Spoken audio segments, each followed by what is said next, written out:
मित्रों नमस्कार, मैं मृदुल आज फिर आपके बीच में हूँ। देखिए, एक घास वाली जो भूमि होती है, वो होती है शुक्र। और जीवन में जितने सुख, वैभव, सुविधाएँ, रिश्तों में जो आत्मीयता होती है, वो शुक्र की वजह से होती है।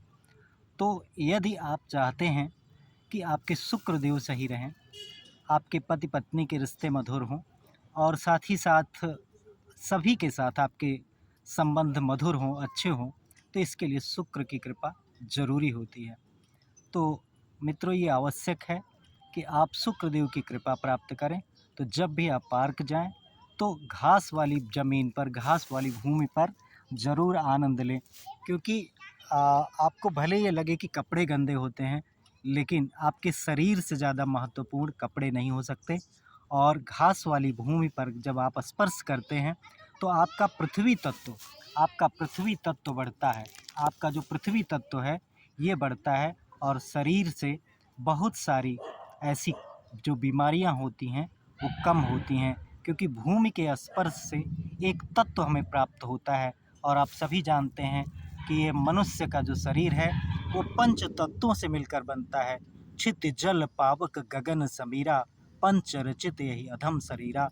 तो ये पंच तत्वों में से एक तत्व है भूमि तत्व, और उसमें जो घास वाली भूमि होती है, वो विशेषकर शुक्र ग्रह को प्रभावित करती है।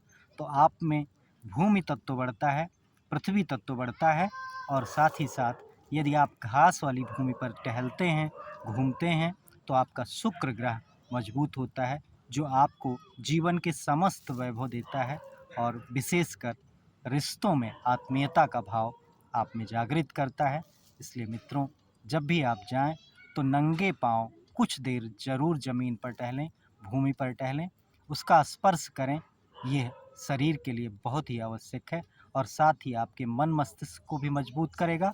और साथ ही साथ आप में जो जीवनाधायक तत्व है, जो आपको एक संजीवनी प्रदान करने वाला तत्व है, हर प्रकार की दुर्होताओं से लड़ने की शक्ति प्रदान करने वाला तत्व है, वो भी शुक्र तत्व है। तो इसलिए जब भी आपको ये मौका मिले, आप स्पर्श करिए भूमि का। ये मत डरिए कि मेरे कपड़े गंदे हो जाएंगे, वो तो कभी भी साफ हो सकते हैं।